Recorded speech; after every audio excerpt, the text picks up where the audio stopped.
What's going on, guys, and welcome back to another episode of the FPL Point Predictor series. This is the series where we will try and predict who will avoid a blank but also get a return in an upcoming game week. And guys, remember, we can only pick one player per club, and we also have to follow the rules that you can see on screen. But before we get into our game week 2 predictions, let's have a quick review of how we did in game week 1. So as you guys can see, these are the 5 players that we chose for our predictions, and we'll start off talking about Ben White. We actually got that one correct.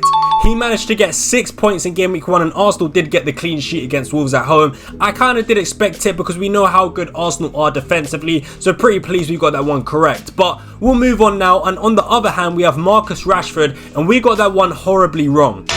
He only got 2 points in game week 1, but I will say he was pretty unlucky not to get an assist against Fulham at home. In the last minutes of the game, he went through 1-on-1 with the keeper and he passed it across to Garnacho, who had an open goal, and somehow Garnacho still missed. That would have been a Rashford assist, a Garnacho goal, but unfortunately, because Garnacho missed, Rashford didn't get any attack in return. So we got that one wrong, unfortunately, and Rashford only got 2 points for game week 1. But we'll move on though, and the king, the GOAT, the FPL legend, Mohamed Salah, we got that one correct.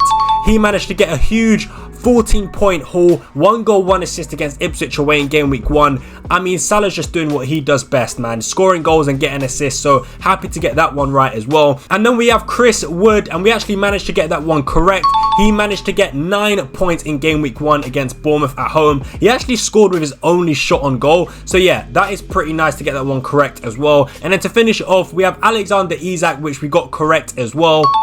Isak managed to get 5 points in game week 1, and I'm not going to lie, if Newcastle didn't pretty much play the whole game with 10 men, I feel like Isak could have got a lot more points. I mean, the red card completely destroyed the attack for Newcastle, so yeah, I feel like the potential for points was really high, and we kind of got let down by that red card. But nonetheless, Isak still managed to get a return even though Newcastle played with 10 men, so we did get that one correct. So that is sort of a review of how we performed in game week 1. We managed to get 4 correct and 1 wrong, so not a bad start to the series. But without further ado, guys, let's move on to our game week 2 predictions. So straight into our game week 2 predictions, guys, and remember, we can only pick one player per club, and we have to follow the rules that you guys can see on screen. So for our first pick, for our any value defender pick, I'm going to go for Trent Alexander-Arnold. He's got a good fixture in game week 2 against Brentford at home, and I can see him getting a lot of points in that game. I mean, in the first game, in game week 1 against Ipswich, Liverpool, especially in that second half, played really well, and I feel like Trent was at the heart of that. He created a lot of chances in that second half. Jota should have scored from a chance he created. Luis Diaz should have scored from a chance he created. Trent was just at the centre of a lot of attacks that Liverpool had in that second half against Ipswich, and I know that Liverpool sort of struggled in the first half to beat the press that Ipswich had, but once they sort of adapted to the game and once they made those changes at half time, they really just took control in that second half. So I think Liverpool will definitely dominate Brentford. I mean, I watched Brentford against Crystal Palace. They didn't look great defensively, if I'm honest. Crystal Palace definitely should have scored a few goals against Brentford, so I can see Trent getting a clean sheet, but I can also see the attacking potential. I can also see Trent maybe scoring or maybe getting an assist as well. He's also someone in my current FPL team, so it would be great if Trent could get like a goal or an assist and a clean sheet as well. That would be fantastic, but it's something that I can see happening, which is why I'm going to go for Trent Alexander-Arnold as my any defender pick. So for my midfielder pick that has less than 10% ownership, I'm going to go for James Maddison. He's my differential pick for this week, and he only has an ownership of 4.8%, so very low owned, a differential. And if you guys are looking to punt on someone in game week 2, maybe Maddison could be that guy. I think the fixture for him is really good in game week 2. It's Everton at home, and we saw how bad Everton were defensively in that game week 1 fixture against Brighton at home. They got absolutely destroyed, 3-0 by Brighton in their own backyard. So Everton didn't really look good defensively, but more so, Spurs looked actually quite good, especially in that first half against Leicester. I know they didn't win the game, but they did create a lot of chances, and Maddison was at the heart of that. Maddison's also on corners, set pieces, free kicks. Like, he takes pretty much all the set pieces for Spurs, so the creative threat is there. You know, his assist potential is really high, and we saw that against Leicester. You know, he got the assist to Pedro Porro, so I do like Maddison. on the eye test, I think he passed the eye test for me. You know, he was getting into really good positions in the box. Yeah, picking up some really good spaces. He was creating chances. So I do think Maddison could be a good differential pick for this week against Everton at home. Yes, like I said, Spurs, they didn't win the game, but I still think they actually look quite good, and they actually did create a lot of chances against Leicester. So I think Maddison could be a good pick at just the price of 7.5 million. And I just wanted to show you guys that Maddison was actually at the top of the expected assist charts. As you guys can see here, his expected assist was 0.98, which was the highest in game week 1. So I really do think Maddison could be a good differential for game week 2, which is why he's in this list. So for my any value midfielder pick, I'm actually going to go for Eberechi Eze. Now, some of you may think that I should have gone for someone like Saka, who's got Aston Villa away from home, but based off what I saw in game week 1, I think Eze could really bang in game week 2. Honestly, it's a good fixture against West Ham at home, and Eze played really well in that away fixture to Brentford in game week 1. He was just at the centre of all the Palace attacks. He's so involved in the attacking build-up for Crystal Palace.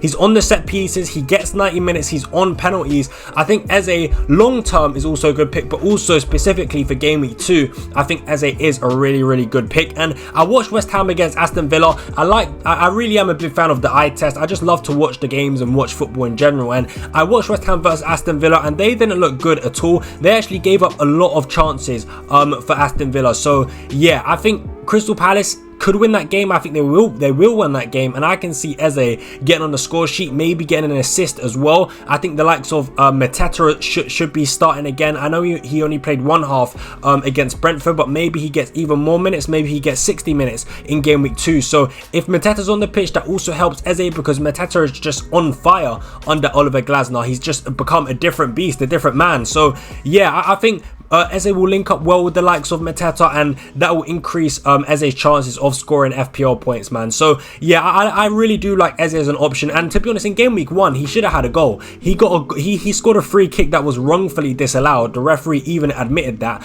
So yeah, I think I like Eze as a pick for game week 2, and I like him as a pick for long term. So at the price of 7 million, again, if you're looking for someone that will bang for your FPL teams, then I think Eze could be that guy. So for my differential pick that has less than 10% ownership for a forward, I'm going to go with Rodrigo Muniz. At the time of recording, he is only 7.1% owned. So again, it's a very low ownership there we have. And Rodrigo Muniz has a really good fixture in game week 2 against Leicester at home. I told you guys that I think Leicester were pretty poor against Spurs. I think they got carved open a lot.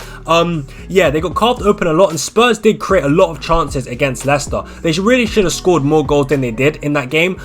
So I think Fulham can do damage in that game. They're at home, and last season Muniz showed what he could do. He ended the season with 9 goals in just 18 starts. So I do think he's a good pick. I think he'll get good minutes in that game, and I wouldn't be surprised if he scored 1 or 2 goals in that game, if I'm totally honest. And I know Fulham didn't really play that well against Manchester United. They didn't really create that many chances. You know, Manchester United did get the clean sheet, but what I will say is that going away to Old Trafford in game week 1, first game of the season, is never going to be easy, especially for a team like Fulham. Maybe if it's Man City or Liverpool, they might find it a bit easier, but you know, it's always going to be tough for a team like Fulham to go away at Old Trafford in game week 1. But yeah, so I wouldn't really read too much into the fact that Fulham didn't score any goals or create many chances. I think now this is sort of the start of Fulham's Premier League journey. I think this is where they'll start scoring goals, and I think this is where they'll start picking up the points in the Premier League. I think Leicester at home is a great fixture, and I think Muniz will definitely cook in that game. And guys, Muniz is someone in my own FPL team as well, so I'm hoping it goes the way I want it to. So for the last forward spot, we can pick any value forward in the game, and of course guys, there's only one man that can fill in this position.